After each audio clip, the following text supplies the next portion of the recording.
I'm Lisa Haisha, and welcome to the Legacy Series.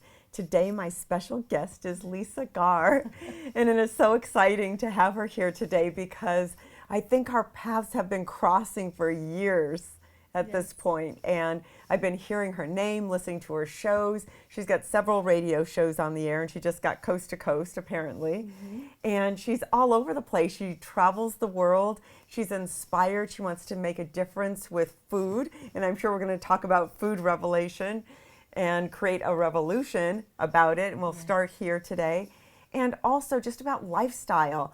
Who do you want to be? What's the meaning of your life? And where do you want your life to go? What do you want your legacy to be? We're here to discuss all these subjects in a mere 45 minutes, but we can do it. Hi, Lisa. Yes, it's the Lisa show. Yes, I love it. And I was going to wear a blue dress, and then I changed. Well, see, this is Exactly. how we work, and it's a good thing. Women always work well together like that. Whenever I do interviews, the guest, they always wear the perfect complement. And they always say, oh, I was going to change into this, but now I'm wearing this, and it just kind of works together. Yeah, I decided to put on reason. gray and put blue on. Blue, so we're a perfect complement We're to each matched, other. yes, absolutely. How are you? Good, I'm good, and it's so nice to finally sit down with you, and it's hard for me to not interview you because I have so many questions for you too. So we'll just discover each other through the interview. Absolutely. If that's okay with you. Yes. I have questions about motherhood, I have questions about being a working mom, but we can talk about that if we can through this, because it's really wonderful to sit with another, very powerful and compassionate and loving mom. It's cool. I love being a mom. Yeah. Being a mom to me is one of the greatest gifts in the world. Yeah. It is something that I never expected to shift my life the way it has.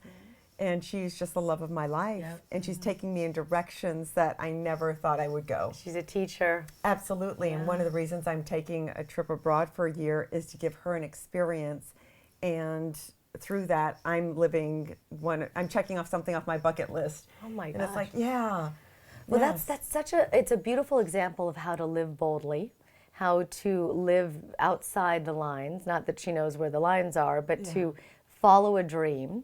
And to do something that's risky but yet adventurous. Yes. Safe and adventurous. Yes. And you guys will have experiences that she'll remember the rest of her life, as will you. Yes. And the bonding will be incredible. Absolutely. So you just got back from Croatia. Yes, I just got back about that. I fell in love with the area just because of behind every restaurant or wherever they are, they grow their own food. Even the hotels grow their own food. They don't have anything shipped in. There's no supermarkets there. Yes. They just, houses and there's grapes grow wild, of course. So the Croatian wines, it's amazing. It's like it's real grape flavor. Yes. There's a flavor of the actual vine. You find out when you travel. You go to Bali and it tastes like fruit. Everything is like real food, and you come here and you go, what is happening? Well, I got so used to tannins and acidic wine and then, but the food is, the tomatoes are just thick and nutrient rich and dense tomatoes. I was taking more pictures of salad bars than I was taking of yourself or your family. Like, you got this tomato. Because it's so beautiful. Yeah. And the green against the red, and it just, you could see the nutrients coming through the food and the way that the food is just naturally displayed and where it's grown, and you can get that, they bake the bread right next to you, and it's only 3 ingredients. It's basically wheat, yeast, and salt. I am allergic to wheat here in America. I cannot eat it. It kills my stomach, my daughter too. It's horrific for our bodies here, and we've had an allergy to it for a long time. Had way too many sick nights to ever go back to eating it. We heard that you could actually eat the wheat in other countries because it's not as modified genetically as it is here in this country. We ate as much pizza and bread as you could. What a treat, It right? was, oh my gosh, it was amazing. Yeah. And then here's the funny thing, is this, this happened this morning. My daughter had a kiwi that she stuck in her purse and she forgot was there. And this morning she took her little purse back out and she was clearing it out, and she goes, "Mom, look, a kiwi from Croatia." You know, you're supposed to check all Of that course, stuff, and of we course. forgot. We didn't know it You're was in not there. allowed to bring fruit. No. Yeah. The thing is in full tact. I mean, this was about a week-old kiwi. Wow. It is not rotten. It's not spoiled. It's not squished and dehydrated. It's a beautiful full kiwi.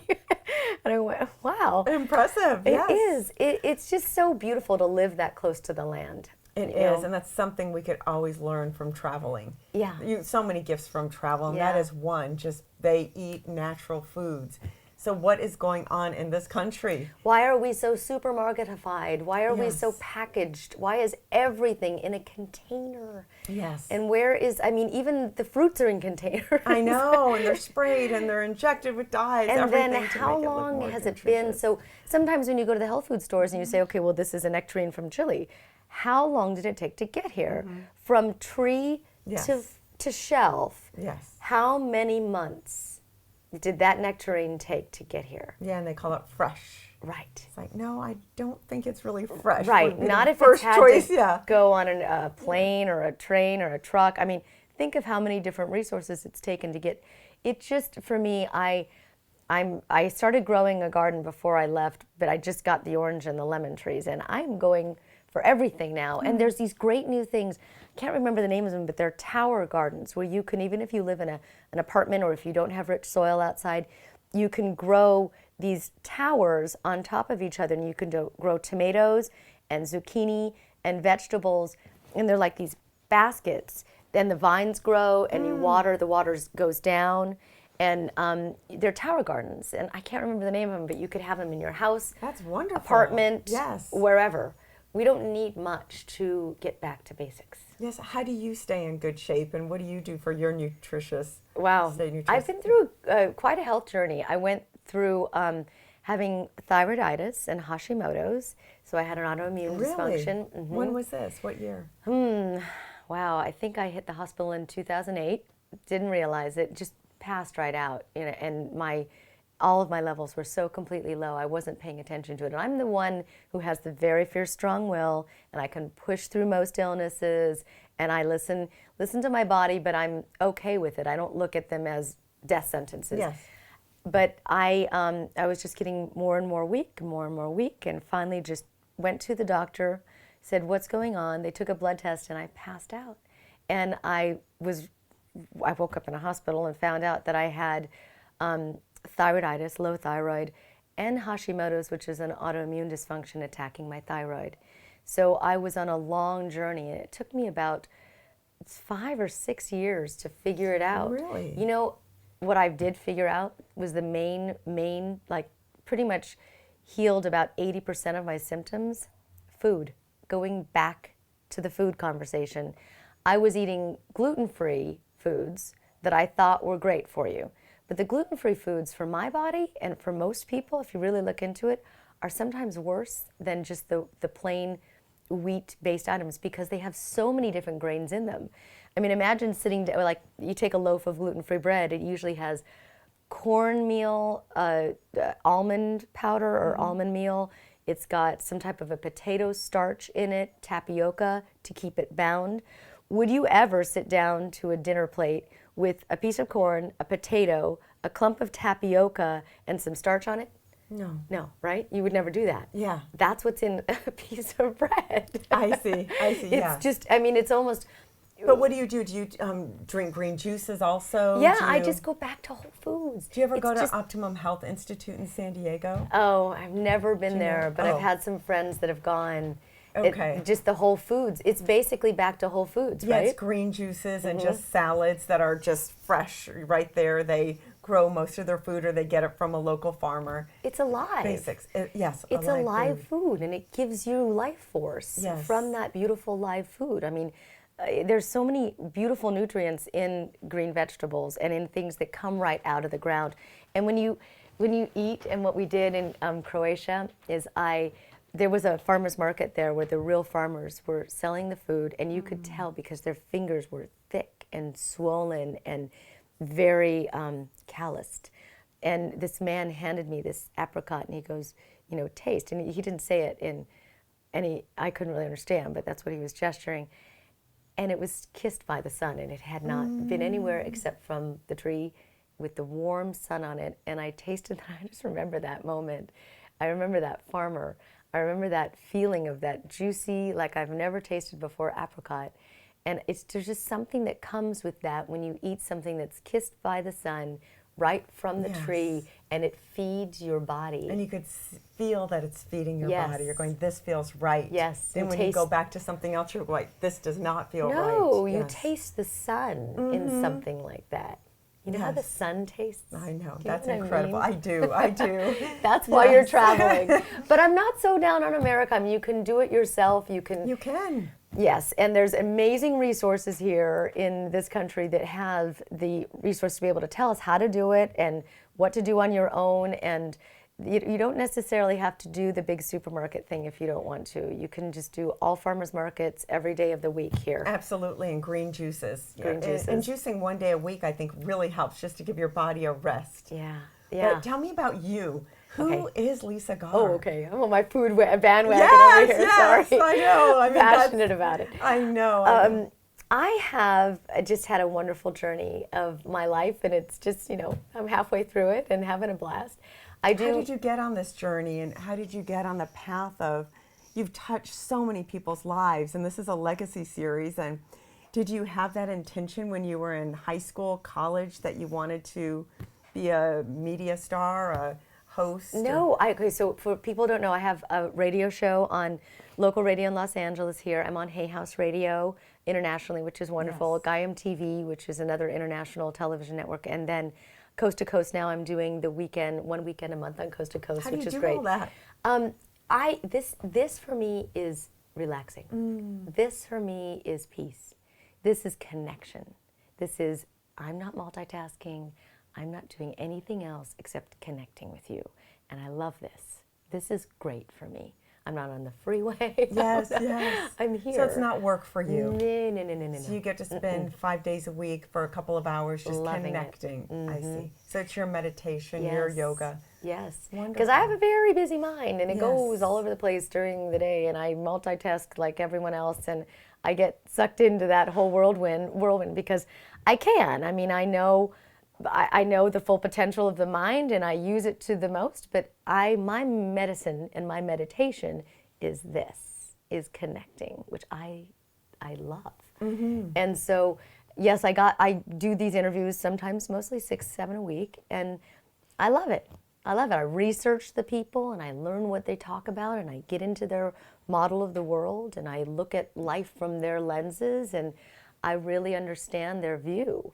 And I like their view. And I mean, I'm probably one of the most gullible people on the planet because I get it. I get everything that they're saying. I love what they're saying. I take it on. I use it in my day.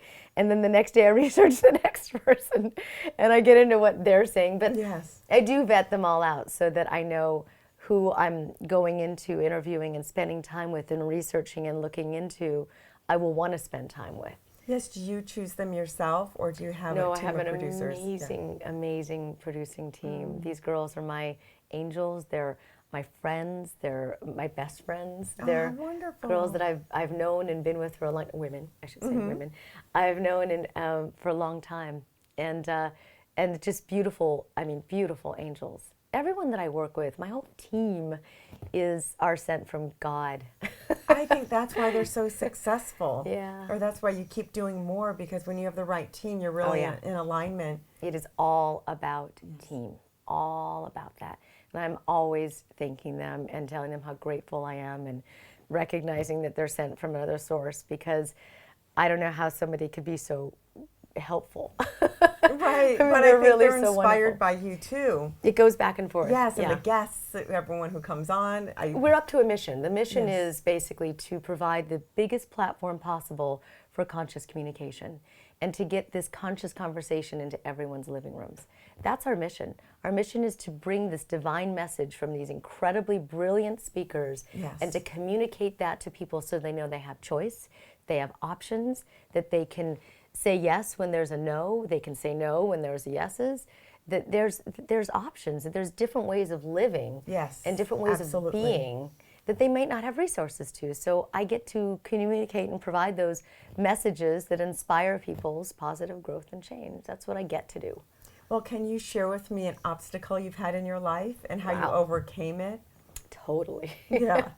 I mean, the health obstacle was huge. Yes. I'm still going through it. You know, I've gotten through about 80% of the issues. I'm still about 20% to heal, maybe. And that's also part of it, is maybe I don't need to 100% heal that illness. Maybe it's what my body needed to tell me in order to regulate the certain types of foods that I should be eating. Absolutely, yes. And maybe it's just my natural internal guidance system on food. Yes, Fine. and it's being grateful, staying in gratitude of what you do have. I know for a fact, though, OHI works. I mean, just the green drinks. Yes. Having, you know, I spent 6 weeks doing, 3 months, but 6 weeks really at a center just detoxing, and I did a 3-month program, and the shifts and changes I saw were amazing. I don't think you should live like that all the time. I think there's a whole world out there and lots of food. A friend of mine went there and healed, I mean, actually eradicated cancer out of her body. So many people I know have done that. It's a testament to how well food heals when it's the right food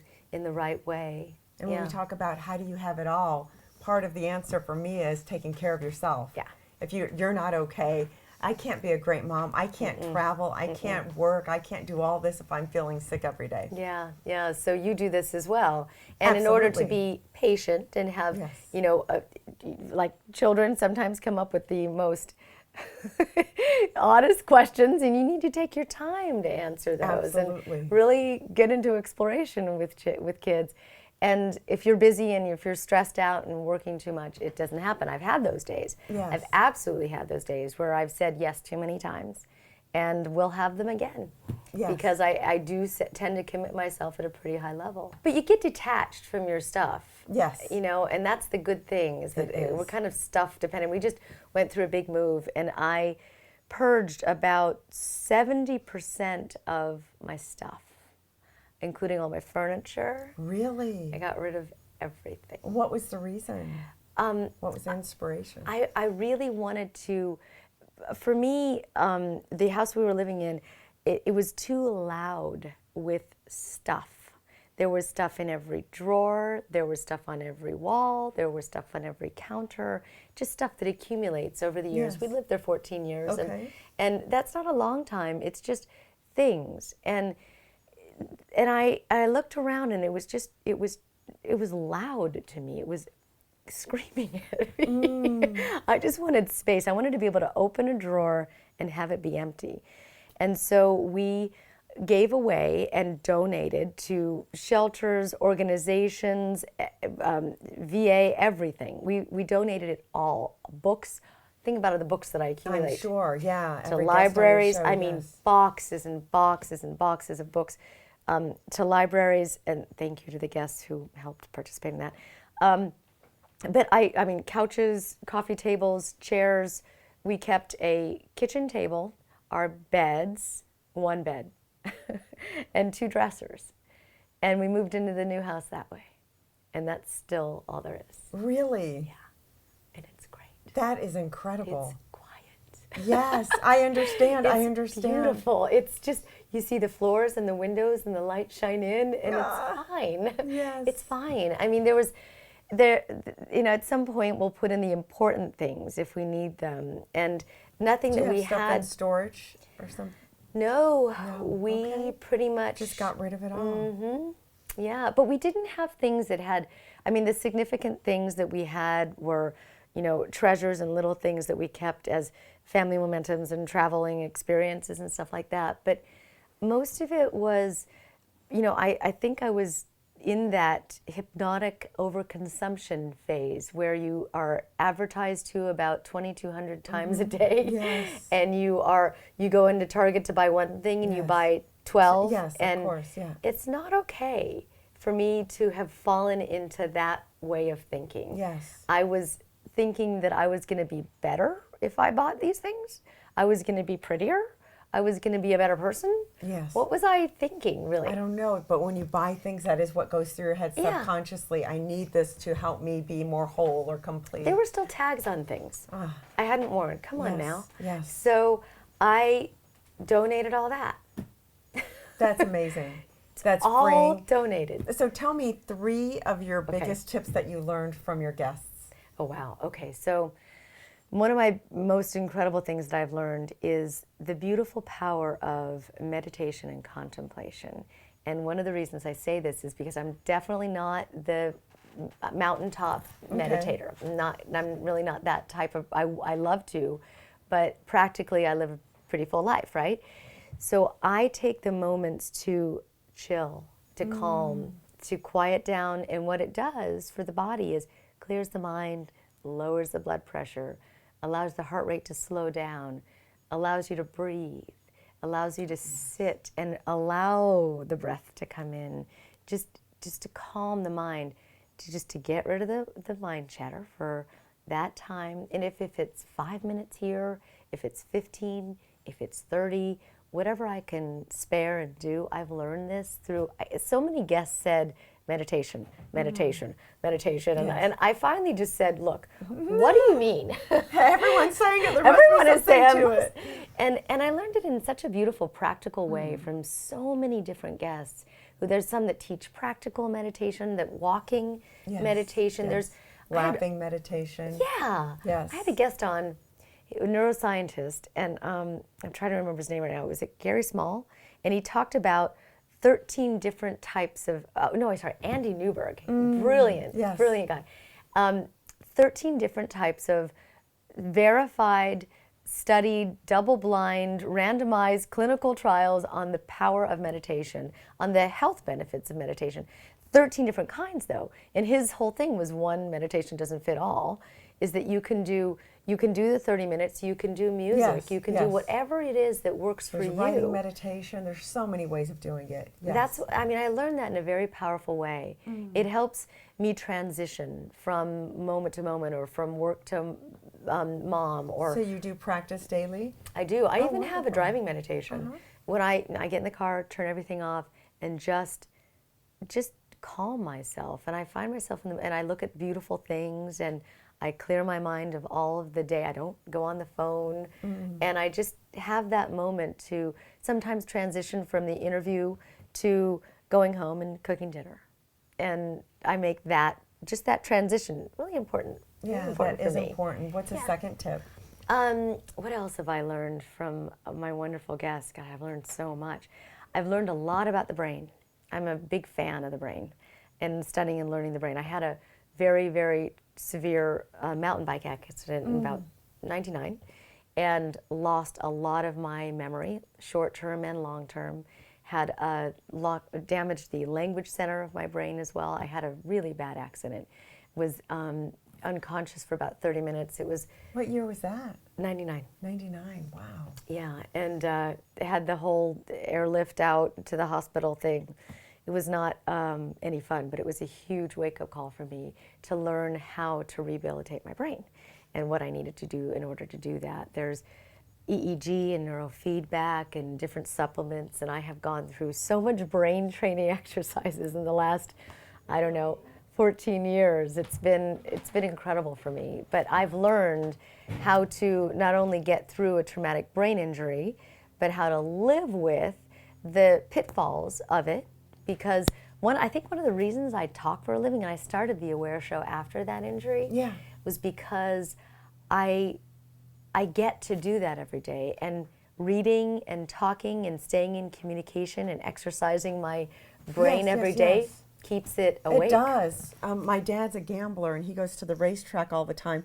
And a couple of my sisters are like, "I wish you wouldn't do that." I'm like, "No, I think it's great for his brain because he's constantly figuring things out." If this horse and he doesn't have Alzheimer's, and all his brothers did. He's the 14th child. Wow. Everyone's suffering from it, and now he's going on 85, and he's still got all his faculties. Like, I bet it's that.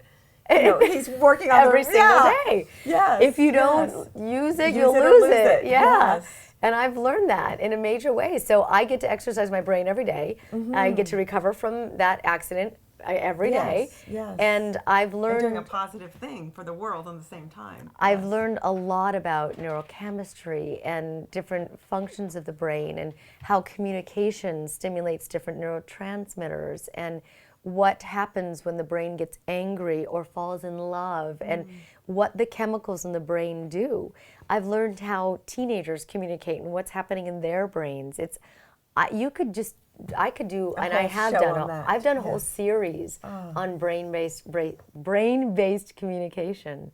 It's fascinating to me. It's fascinating why we do the things we do. Yes. And most of it stems from the mind and the brain. Yes. And of course, it's connected to the heart. So we got to know that the mind and the heart are very connected. And yeah. So if someone wants to make a change in the way they're behaving, a lot of people who end up on my couch, for coaching or whatever, they keep making bad decisions. Yeah. How would you help them? One of my favorite things is I love brain entrainment technologies. Now, this is where you actually go into either a light hypnotic state or some of the subliminal, the subaudible beats and the programs that you listen to, that you can actually go into more of a lasting change when you get into the subconscious mind.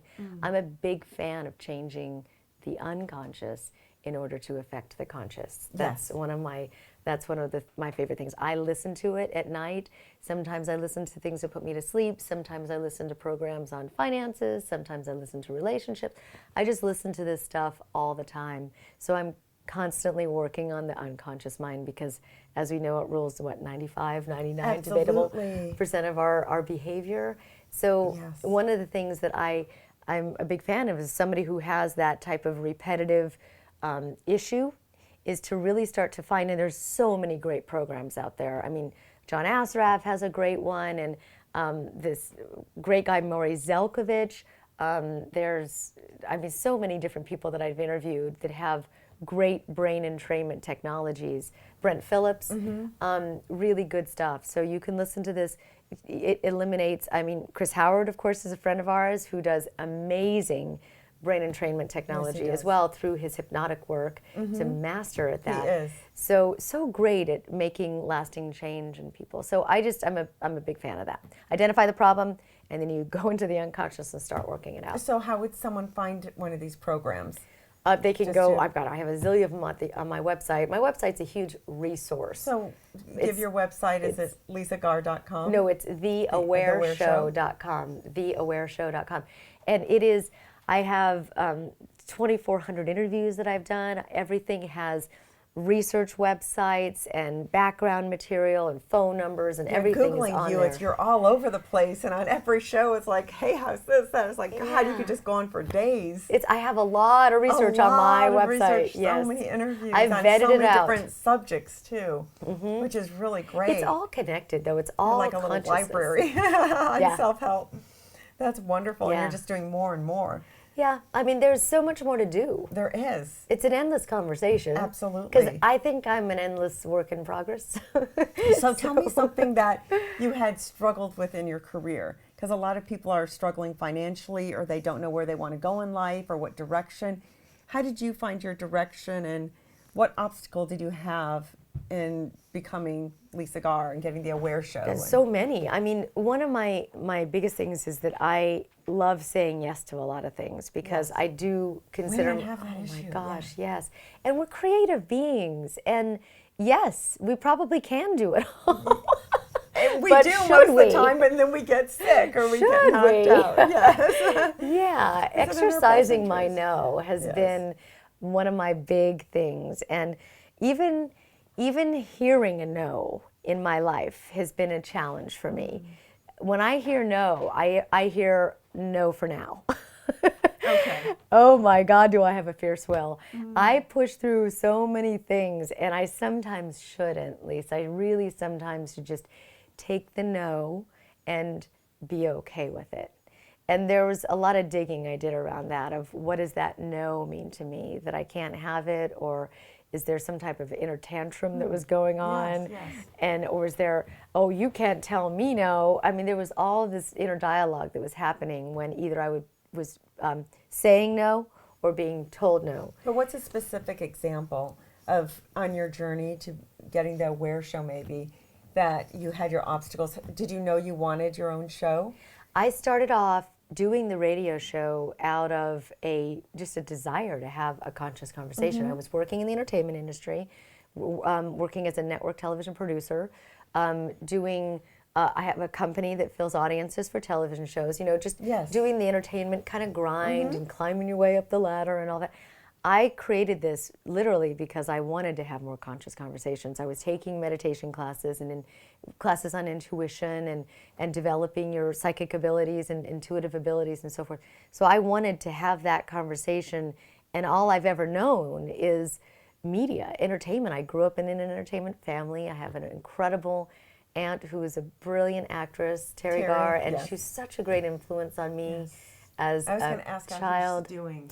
She has challenges with MS, and that's one of the things I don't understand is just she's such a brilliant brain. She still does. She still does. Genius. It's just trapped in there. Yes. I mean, when I visit her, she just has walls and walls and walls of books of her friends like Coppola, and I mean, she's reading their books that she's in, and she sees it and hears it. She just can't communicate it, and so that's a challenge. It's hard to watch also. And what were we talking about?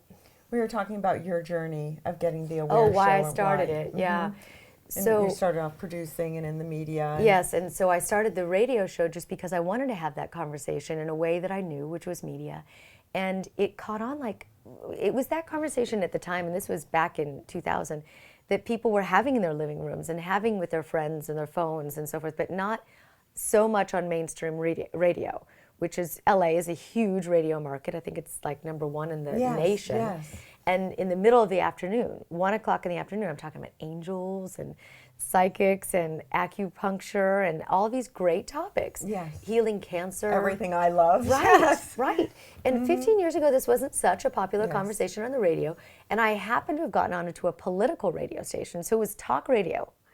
Politics, left wing, health and spirituality. Politics, left wing, health, traffic, and it grew. It grew in a left wing liberal environment. But how did you get that? How did you? Just miracles. Okay. I was. You put the word out and. I started off. I just put the word out. I started off on a tiny, small radio station on the AM dial. Yes. Got a little demo tape from that. Pitched it.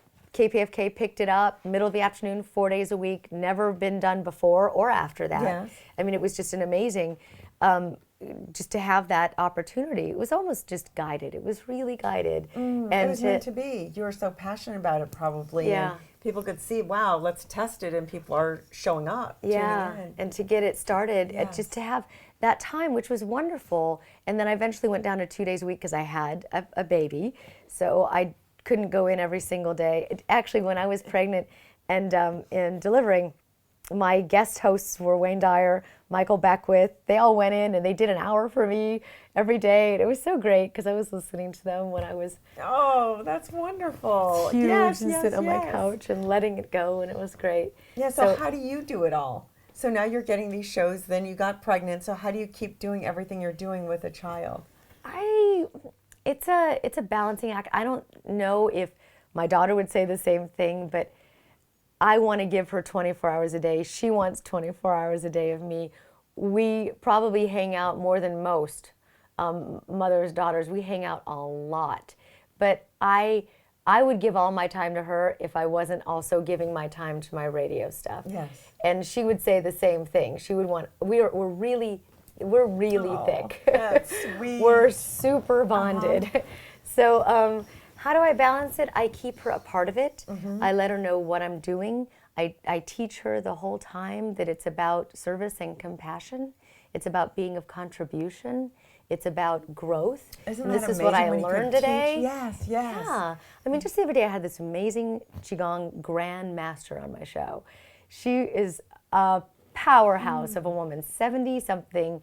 She can literally knock over 7 full-grown men with her breath, with the power of her breath. She has learned to breathe so that she can, whoom, and I've seen it with my own eyes. 7 people just topple over twice. And so I got to communicate to Kayla what it meant to be able to use that breath, the power, and that you can master something that well in your life, to use the power of breath to move things in your life. Just little things like that. I go back and share with her every day. It's cool. Yeah. It's really cool. What a wonderful thing to do. Yeah. And I'm sure that bonds the two of you tremendously. So is she going to walk in Mommy's footsteps? She's been on my radio show. Oh, She's been that's on stage wonderful. with me. She does all of it with me. Yeah, she does. Does she want her own radio show or to be an actress? Or She wants to be a hunter jumper because she loves horseback riding, and she's an amazing soccer player. So she wants to have a career being a hunter jumper and a goalie. Oh, okay. Hope Solo's her interesting heroine. Yes. And so she's just an animal girl and a sports girl. She doesn't know what she wants to do. I think All kids love animals. Yeah. My daughter wants to be a veterinarian. Of course. It's because of the nonverbal communication. Yes. They get that nonverbal because so many of us adults are filled with so much words. They get that beautiful communication with animals without words, I think. That's why kids love animals. And then we never grow out of that because I still love animals and I still communicate with them. And she actually took an animal communication course from a guest that I had on my show. And she actually wound up being the star student because she has that gift of communicating through that just beautiful nonverbal ability that kids have. And in terms of what she wants to do, I think kids these days their position in life and their careers are not created yet because of the way that we're moving through life with our technology advances. Absolutely. When we were kids, life coaching wasn't there. Jobs aren't even defined Your yet. show wasn't around. None of that was around. They are simply being created as they go along. So she will probably create something that doesn't have a name yet. Yes. Yeah. So what do you want your legacy to be? My legacy? Yes. My legacy would be to have these conscious conversations in every single living room. That's what I mean. Oh, that's beautiful. That is exactly what I mean to do. Around the dinner table, around the daily conversations, and for the moments of unconsciousness to be fewer and fewer and fewer and fewer throughout the day. To just raise the conscious awareness in our own lives individually, even if the moment isn't good, even if the moment is extremely painful and harsh, and there's a huge lesson, and there's someone who's passing or dying, to be conscious in that moment is also as important as being conscious in the moments of goodness and happiness and enjoy. Yes. And enjoy. And just every single moment to have that conscious awareness, it's important. It is, and you're doing it in every area of your life. I'm trying. If people listen to your show and they realize that it's really mind, body, spirit, that you can't just be a workaholic, or you can't just, worry about your diet all day long, or just study all day. It's really a combination of all three where you check in with yourself. I teach students and clients about looking in the mirror every morning, just looking at yourself, saying, I see you. I see you. Yeah. That's great. And who are you? Hi. Check it in. And say hello to yourself. And I love you. And go out and have a great day. Yeah. And what are you grateful for? When I drive my daughter to school, I say, what are you grateful for, honey? When you come home from school, I want you to tell me. She says, well, I'm grateful for that tree right there. Yeah. She'll come up with something. Then when she comes home, it's just training yourself and people around you that there's so much to life. Everyone's so depressed today. I was learning about college students that they're just so unhappy. Even the brilliant ones at these UC colleges, they're like, why are we working so hard? Stressed. There's no future. There's no jobs. There is. It is. There is. It just maybe doesn't have a title yet. Yes. Maybe it's not being taught in traditional education right now. That's why your shows are so important, and everyone needs to watch them and go to your website. I think you're right. I would love more college kids, and we do have a lot of college listeners. But to really get into this material, it's so important. It's much better. It's a better university than a lot of the universities out there because they're going to come away with something. Don't you wish we had this education when we were in college? Yeah. We had to wait till we were older to get it. I know, and once you're that connected to yourself, you could connect to the world, and you can make shifts and changes, and your world will be brighter, and you're going to make the world brighter. Yeah, absolutely. Like you do every single day. That's what I try to do, and I love it. Yes. I do love it, but I'm not by any means living the fully aware life 100% of the time. I get it right about 80% of the time, but we're that's always okay. a work in progress. Yep. but as long as we're conscious of it. Absolutely. One day at a time. Absolutely. Yes. Well, Yeah. thank you so much for being on this show. Thank you so It was much. wonderful. You have so much to say. It's like I need you on every single day to talk about each subject independently. And I for an have hour. stuff to talk to you about Yes, too, so you're yes. going to have to be on my show, okay? Yes, you got it. Okay. Thank you so much. Thank you so much.